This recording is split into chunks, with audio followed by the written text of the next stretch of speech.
예, 참 요한계시록을 이단들이 많이 사용해요, 그죠? 그리고 요즘에 세상이 시끄럽다 보니까 종말론자 같은 사람들이 참 많이 참고를 하는 것 같습니다. 특별히 우리가 유튜브를 통해서 여러 영상을 접하게 되는데 그런 것들을 보면서 요한계시록에 대해서 마지막 때에서 한번 시리즈로 설교를 한번 해야 되겠다라는 생각이 좀 들어서 오늘 말씀을 준비하게 되었습니다. 여러분, 요즘에 보면은 뭐 자기가 하나님을 만났다, 뭐 어떤 계시를 받았다, 이런 영상들이 참 많이 유튜브에 올라오는 것 같아요. 그런데 여러분, 그 모든 계시는요 성경 말씀을 넘어가면 안 됩니다. 그거는 바울과 베드로가 증언하는 바입니다. 성경 말씀 넘어가는 것은요 무조건 이단입니다. 그리고 우리 가운데 주님을 믿는 자에게 분명히 사도 요한은 그 마음속에 성령의 기름 부음이 있다라고 말씀하셨습니다. 하나님께서 그의 성도들을 지키기 위해서 세 가지 보호책을 주셨어요. 하나는 섭리입니다. 하나님이 주권적으로 우리의 삶을 인도해 가십니다. 섭리와 운명의 다른 점이 뭘까요? 여러분, 어떻게 보면 운명과 섭리가 비슷한 것 같아요. 섭리와 운명의 다른 점이 뭘까요? 세상에서 말하는 운명, 하나님이 말하는 섭리, 성경에서 말하는 섭리, 뭐가 다를까요? 그것은 운명은 비인격적이지만 섭리는 하나님이 사랑으로 우리를 인도하시는 그 인격적인 사랑에 있습니다. 여러분, 주님은요 우리를 사랑으로 인도하십니다. 그것이 바로 섭리입니다. 또 하나는 뭘까요? 또 하나는 교회입니다. 우리가 서로 사랑하면 주님이 어떻게 하신다고 했죠? 하나님 그곳 가운데 계신다고 하셨습니다. 여러분들이 교회로 모여 있으면 그곳 가운데 하나님께서 살아계시고 그 교제 가운데 하나님의 영광을 나타내십니다. 그래서 우리를 보호하십니다. 또 하나는 뭐가 있을까요? 또 하나는 우리 가운데 성령의 내주가 있습니다. 이 세 가지가 우리를 지킵니다. 우리를 다른 길로 가지 않게 만듭니다. 우리가 혹 다른 길로 갈지라도 인생의 지팡이와 막대기로 우리를 안위하십니다. 우리를 지도하십니다. 그런데요, 여러 잘못된 가르침은요 꼭 뭐가 들어가냐면요 두려움을 심어줘요. 두려움을 심어줘요. 막 그 안 따라가면은 우리가 넘어질 것처럼, 그걸 안 따르면 우리가 마치 잘못될 것처럼. 여러분, 공포를 심어주는 건요 그것 가운데는 하나님의 성품이 없어요. 주님이요 우리를 야단치고 우리를 징계하시잖아요. 그런데 그곳에는 신기하게 뭐가 있어요? 평안이 있어요. 예전에 잘못했을 때 부모님들한테 좀 두드러 맞아 보셨죠? 저는 좀 많이 맞아 봤습니다. 이게 워낙 말을 안 들어가지고. 그런데요 숨기고 있다가 들켜서 두드러 맞잖아요. 평안해요. 와, 이제 좀 매저키스트인가? 맞잖아요. 평안해요. 내가 어머니한테 아빠한테 받아들여졌구나. 내 용서받겠구나. 그런 마음이 들면서 숨긴 마음에서 해방되고 죄책감에서 해방되면서 평안해져요. 그렇죠? 그래요. 여러분, 그 하나님의 일하시면은요 하나님의 성품이 드러납니다. 그런데요 잘못된 가르치면은요 우리를 두렵게 만들고 우리를 넘어지게 만들고 우리를 우왕좌왕하게 만들고 그래서 결국에는 사람을 따르게 만들어요. 여러분, 그거는요 하나님의 뜻이 아닙니다. 여러분, 요즘에 너무나 많은 자료들, 너무나 많은 영상들, 너무나 많은 설교들이 넘쳐나는데요 이 세 가지 기준을 가지고 점검하시기 바랍니다. 여러분, 정말로 마지막 때라서 정말로 거짓 선지자들이 많이 일어나는 시대를 우리는 살고 있습니다. 우리가 깨어서 기도할 때입니다. 오늘 말씀에 보면요 4절, 8절, 17절에 이렇게 이야기하고 있습니다. 뭐라고 이야기하고 있냐면, 자, 이제도 계시고 전에도 계셨고 장차 오실 이, 8절에도 나는 알파와 오메가라, 이제도 있고 전에도 있었고 장차 올 자라. 17절에 보면 또 그렇게 나와 있습니다. 내가 볼 때 보자. 17절 후반절에 두려워하지 말라. 나는 처음이요 마지막이니 곧 살아있는 자라. 내가 전에 죽었었노라. 볼지어다 이제 새사토록 살아있어 사망과 음부의 열쇠를 가졌노니. 여러분, 주님은요 지금 살아계신 분입니다. 지금 역사하시는 분입니다. 여러분, 하나님께서 가장 하나님 그리고 예수 그리스도께서 계시하시는데요, 무엇을 가장 강조하시냐면요, 지금 계시다는 거예요. 지금 나와 함께 계시다는 거예요. 지금 교회와 함께 계시고 지금 우리의 가정과 함께 계시다는 거예요. 그걸 놓치면 안 돼요. 지금 우리를 인도하시는 분이 하나님이심을 놓치면 안 됩니다. 많은 사람들이 미래를 봤대요. 많은 사람들이 미래 어떻게 된대요. 여러분, 그게 중요한 게 아니에요. 그리고 점쟁이들 어떻게 이야기합니까? 과거를 이야기하죠. 여러분, 귀신은요 과거를 이야기합니다. 왜? 이미 벌어진 사건이니까 정보가 있는 거예요. 그 점쟁이한테 가면 그러죠. 너 뭐 때문에 왔지? 너 뭐 때문에 왔지? 과거를 맞추려고 굉장히 노력합니다. 여러분, 그런데요 주님은요, 영원하신 하나님은요 언제가 중요해요? 현재가 중요하고 지금 우리와 함께 계십니다. 그게 뭐예요? 임마누엘의 하나님, 우리와 함께 하시는 하나님, 지금부터 영원까지 우리를 지키시는 하나님, 그 하나님을 믿고 그 하나님을 의지하고 그 하나님과 동행할 때 우리는요 넘어지지 않습니다. 여러분, 사도 요한이요 언제 이 계시를 받습니까?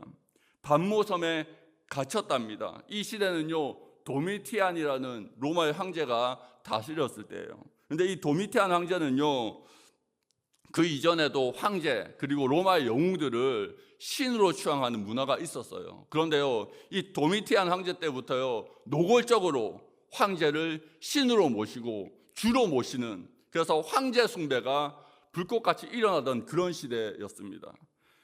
그런데 그 당시에 또 로마 사회가 어지러워서 기근과 수많은 전쟁들로 말미암아 비용이 많이 증가해서 세금을 많이 걷으니까 민심이 흉흉했어요.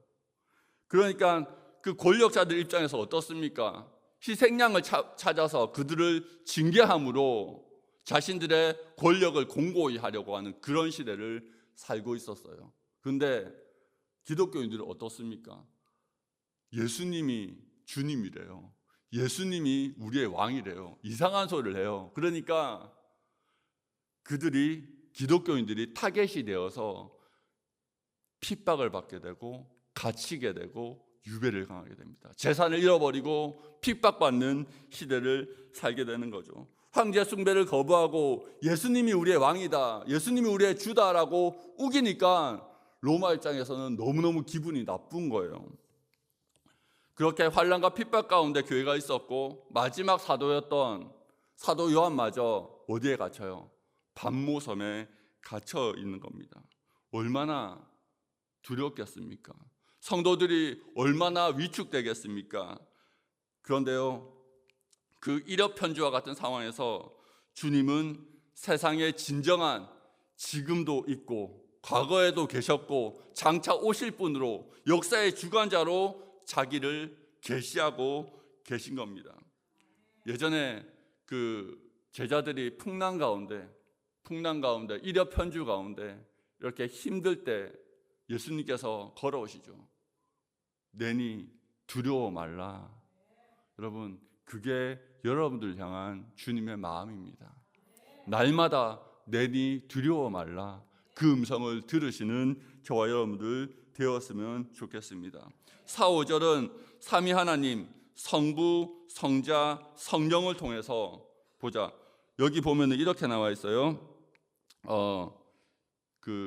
이제도 계시고 전에도 계셨고 장차 오실 이와 그의 보좌 앞에 있는 7명, 이거는 성부, 성령을 이야기합니다. 그리고 그 다음 충성된 증인으로 죽은 자들 가운데 먼저 나시고, 이 말은 성자를 나타냅니다. 보통 사도들은요 그 편지를 하거나 문안을 할 때 삼위 하나님의 이름으로 문안을 합니다. 성부, 성자, 성령의 이름으로 평안을 구하는 거예요. 왜요? 지금은 평안하지 않기 때문입니다. 평안하지 않기 때문에 성부, 성자, 성령의 이름으로 은혜와 평강을 구하는 겁니다. 그리고 그것을 믿음으로 받아들이는 자는 상황은 이렇지만, 환경은 어렵지만 여전히 주님께서 나와 함께 계시는구나 라고 믿음으로 받아들일 때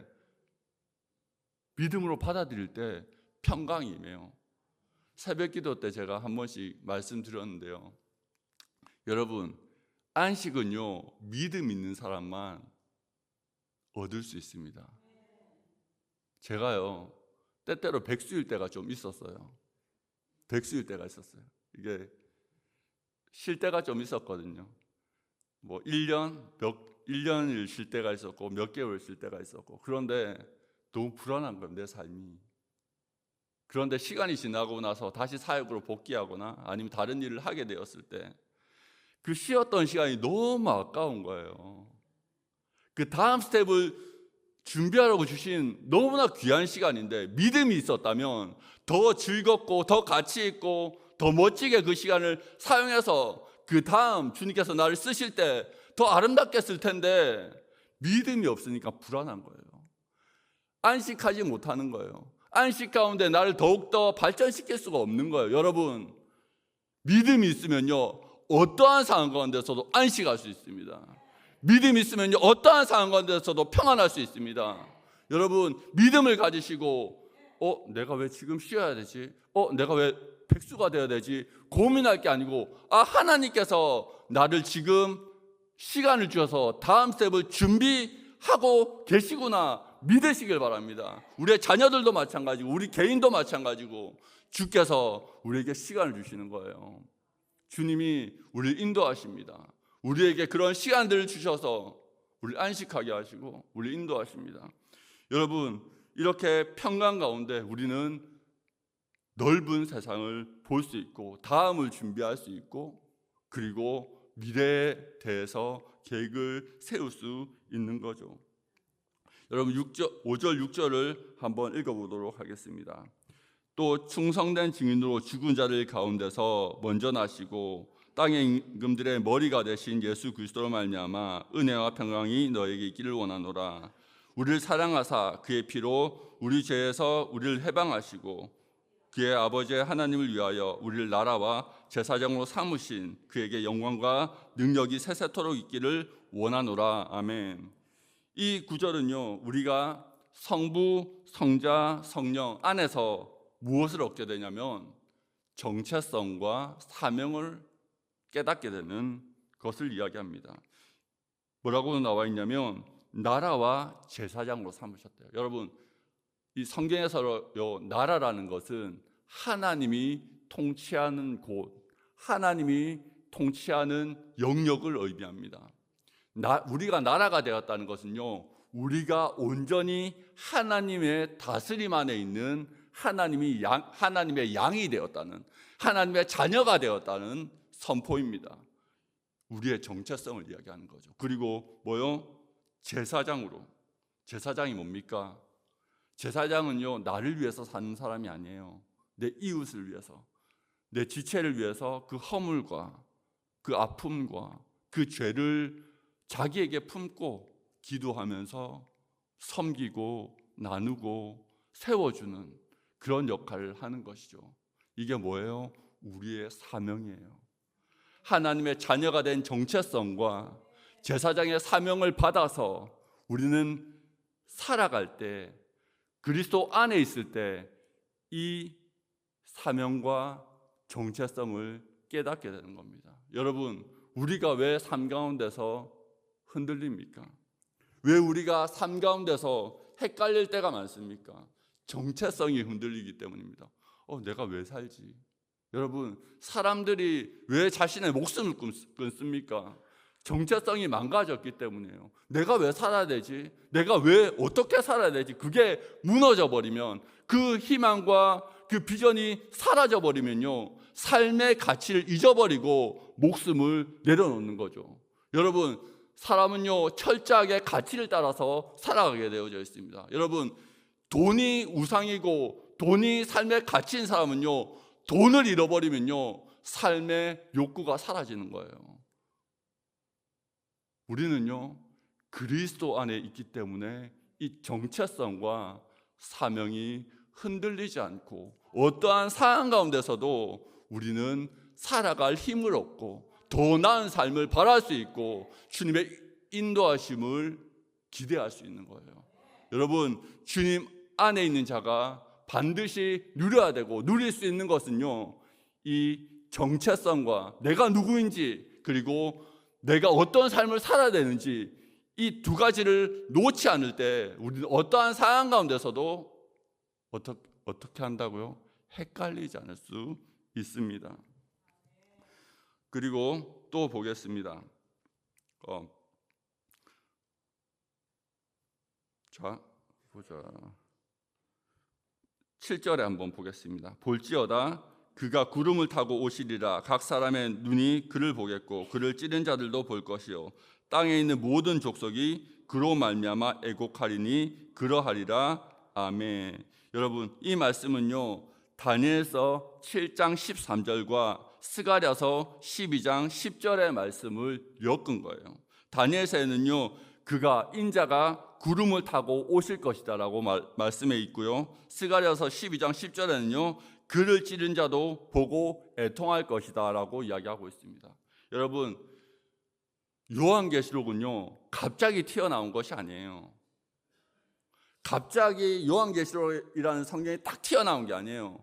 모든 것이 구약 성경 가운데 예언되어져 있던 것을요 성취되는 것을 보여주는 것이 요한계시록이에요. 그래서 요한계시록만으로 설교하는 사람은요 이단일 가능성이 많습니다. 왜냐하면 이 요한계시록은요 어려운 책이 아니에요. 구약 성경을 알고 있었던 신약의 성도들은 그냥 보면 아는 거예요. 아, 이거는 주님이 예언하셨고 이미 일하고 계신 것의 증거고 그걸 보여주시는구나 하고 아는 거예요. 여러분, 신약 성경은요 어려운 글자로 표기된 게 아닙니다. 보통 신약 성경을 적은 그 헬라어를 코이네 헬라어라고 이야기해요. 코이네 헬라어. 코이네 헬라어가 뭐냐면 시장에서 사용하는 일상 용어에 사용하는 헬라어라는 말이에요. 어떤 뜻입니까? 일반 평민들도 그냥 들으면 알아들을 수 있는 언어로 쓰여졌다는 거예요. 이게 뭐 특별하게 뭐 비밀을 가지고 있고 그런 뜻이 아니라는 거예요. 그런데 요한계시록을 설명하면서 특별한 비밀이 있는 것처럼 그렇게 이야기하는 사람들 뭐라고요? 사입이라고요. 이단이라고요. 이 본문도 구약에 이미 예언되어져 있고 그 예언의 성취로서 주님이 오셨고 그리고 앞으로 재림하실 것이다를 이야기하고 있는 구절입니다. 여러분, 구름이 상징하는 것은 하나님의 임재를 상징합니다. 하나님의 권위와 영광으로 세상에 임할 때 모든 사람들이 그걸 보고, 여러분, 주님이 은밀하게 임하는 게 아니에요. 주님이 갑자기 어디만 딱 임하는 게 아니에요. 세상의 모든 사람들이 볼 수 있고 모든 사람들이 이해할 수 있는 방법으로 임한다는 겁니다. 그렇게 그를 찌른 자들, 그를 공격한 자들, 그 교회, 주의 몸 되신 교회를 공격한 자들도 그걸 보고 아, 이제 끝났구나, 이제 우리는 끝났구나 하고 애통한다라고 성경은 이야기하고 있습니다. 9절에 한번 보겠습니다. 9절, 나 요한은 너의 형제요 예수의 환난과 나라와 참음에 동참하는 자라. 하나님의 말씀과 예수를 증언하였으므로 말미암아 반모라는 섬에 있었더니, 여러분, 요한이요 주님의 말씀을 증거하다가 반모라는 섬에 갇혔어요. 그런데 10절에 보면은 주의 날에 성령의 감동이 되어 나팔 소리 같은 것을 들었습니다. 계시가 임한 거죠. 유배 생활하고 있는 요한이 어떤 마음이었을까요? 힘들었을 거예요. 교회는 점점 힘을 잃어버리고 너무나 힘든 상황이 지속되었습니다. 그런데 그 가운데 그는 기도했을 겁니다. 주님, 주님의 교회를 이대로 버리십니까? 당신의 몸된 교회가 너무나 힘듭니다. 그렇게 기도하는 삶을 살았을 겁니다. 근데 주의 날에 주께서 말씀하십니다. 이사야서 6장을 보면 이런 내용이 나옵니다. 이사야서 6장 있나요? 자, 한번 읽어볼까요? 시작.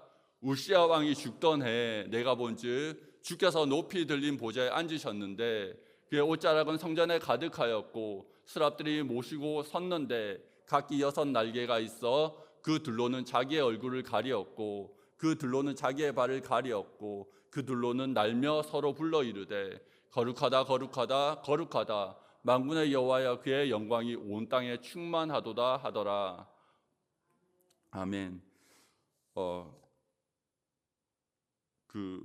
이사야 선지자가 왕이 죽으니까 불안했어요. 정세는 어렵고 아수르는 막 커지고 있고 주변 정세는 너무 힘든데 왕이 죽어버린 거예요. 얼마나 불안하겠어요. 근데 그가 기도하는 사람이었어요. 불안한 마음에 그 기도의 제목을 가지고 성전에 올라갔는데 거기서 누구를 만나요? 만군의 여호와를 만나요. 왕이 죽어서 우리나라 어떻게 하지? 라고 불안해하고 있는데 이스라엘의 진짜 왕이었던 진정한 왕이신 하나님이 거기 여전히 계신 거예요. 상황은 나빠져서 너무나 힘든 것 같은데 그곳에서 하나님을 만난 거예요. 그리고 그곳에서 하나님의 말씀을 받습니다. 계시의 말씀을 받습니다. 여러분, 요한도 마찬가지였어요. 얼마나 힘들었겠어요. 교회는 무너지고 자기도 핍박 가운데 갇혀서 힘들어하는 그때 기도하면서 주의 뜻을 구할 때 주님이 보여주시는 거예요. 내가 여전히 있다. 지금도 있고 예전에도 있었고 장차 올 내가 너희와 함께 있다. 그것을 보여주시는 겁니다. 여러분, 우리의 상황에 노예가 되면 안 됩니다. 사탄이요, 되게 재밌는 게 사탄이요 사실을 이야기합니다. 근데요 그게 진실은 아니에요. 되게 재밌죠. 사탄이요 사실을 이야기합니다. 몇몇 사건에 대한 팩트를 이야기합니다. 그런데요 그게 진실은 아니에요. 사탄은요 사실을 이야기해서 우리를 두렵게 합니다. 근데 그것이 하나님의 인도하심은 아니에요. 이거를 잘 구별하셔야 됩니다. 이거를 잘 구별하셔야 돼요. 그거 사실인데가 중요한 게 아니고 이 상황 가운데 역사하시는 하나님을 바라볼 때 우리는 진실, 진리를 발견할 수 있습니다. 여러분, 불안함 가운데 있습니까? 두려움 가운데 있습니까? 그 두려움 이면에서, 그 무기력 이면에서 나를 인도하시고 나를 목자와 같이 안위하시는 그분의 뜻이 무엇인지 오늘도 기도하고 그분의 뜻을 구하는 저와 여러분들 되었으면 좋겠습니다. 여러분, 그렇게 교회를 향해서 편지를 쓰게 하시는, 역사 속에 있는 모든 교회 가운데 편지를 쓰게 하시는 예수님의 모습을 보니까요 12절, 13절, 12절부터 16절까지 보면요 이 시간이 좀 많이 간 것 같아서 좀 줄이겠습니다. 너무 많이 준비했네요. 죄송합니다. 이 모습이요 다니엘서에 나오는, 다니엘서 7장 9절에 나오는 여호와 하나님의 모습과 같아요. 내가 보니 왕자가 놓이고 옛적부터 항상 계시니가 자정하셨는데 그의 옷은 희기가 눈 같고 그의 머리털은 깨끗한 양털 같고 점점점 모습이 같아요. 그런데 다른 게 있는데요 금띠를 차셨다는 거예요. 뭐요? 제사장의 징표예요. 그 여호와 하나님의 영광을 온전히 가지신 예수 그리스도께서 우리의 대제사장이 되셔서 지금도 여러분들을 위해서, 우리 교회를 위해서, 나를 위해서 중보하고 계십니다. 여러분, 불안할 이유가 아무것도 없어요. 두려워할 이유가 아무것도 없습니다. 우리가 정말로 두려워야 될 것은 뭐겠어요? 이 주님과 나와의 거리에 대해서 두려워야 돼요. 내가 얼마나 주님과 붙어 있느냐, 내가 주님의 포도나무 본체이신 주님과 얼마나 붙어 있느냐, 얼마나 떨어져 있느냐, 그것만 두려워하면 돼요. 만약에 내가 주님 안에 있다는 확신이 든다면요, 우리는 그 어떤 두려움에서도 자유할 수 있을 것입니다. 이제 마무리하겠습니다. 너무 이게 오늘 하려면 이제 오늘 밤새야 될 것 같아서 마무리를 해야 될 것 같아요. 졸리신데 핍박 속에 있는 이 시간이 제일 부담돼요. 밥 먹고 한참 졸릴 시간이라서 핍박 속에 있는 교회에게, 위기에 처한 교회에게, 힘들어하는 교회와 성도들에게 주님이 보여주시고자 하는 것은요, 여호와 하나님의 모든 영광을 가진 내가 지금도 너와 함께 있고, 예전에도 함께 있었고 인도해 왔고 앞으로도 너와 인도할 거야. 여러분, 그것만큼 우리에게 위로의 메시지가 어디 있겠습니까? 여러분, 요한계시록은요, 두려운 책이 아니에요. 위로의 책입니다. 많은 이단들이 이 위로의 책을, 이 격려의 책을 두려움으로 바꿔서 하나님의 성품을 왜곡하고 있는 것에 분노해야 됩니다. 하나님의 성품을 왜곡하는 자는요, 반드시 심판받습니다. 여러분, 우리는 사건을 만납니다. 현상을 봅니다. 소문을 듣습니다. 전쟁의 소문, 난리죠. 기름값이 올려서 너무나 쫄립니다. 저도. 그런데요, 우리의 행동은 그 사건, 그 현상, 그 뉴스, 그 소문을 어떻게 해석하고 받아들이냐에 따라서 우리의 삶이 바뀝니다. 우리의 해석의 근거에, 우리가 세상을 바라보는 그 해석의 근거에 누가 있습니까? 여러분의 자아가 있습니까? 아니면 세상 전문가의 해석이 있습니까? 아니면 주변 소문에 의해서 내가 좌지우지 됩니까? 아니면 오늘 말씀에서 나온 것처럼 영원히 우리를 다스리시고 영원히 우리와 함께 하시고 우리에게 영생을 약속하신 그 하나님이 우리 해석의 기준이 되고 그분의 말씀과 그분의 성령의 인도하심이 우리를 인도합니까? 그 상황을 해석하게 만듭니까? 여러분, 우리는 기도해야 됩니다. 우리가 만약에 주님 앞에, 성령의 인도하심 앞에 순종하고자 하는 마음만 있다면 우리는 기가 막힌 운동이 사망의 음침한 골짜기에서도 안전하게 주님과 동행하며 그 길을 기쁨으로 오래 찬양하며 통과할 수 있을 겁니다. 주님, 그런 믿음의 사람이 되게 해달라고 우리가 주님 앞에 함께 기도하며 나갔으면 좋겠습니다.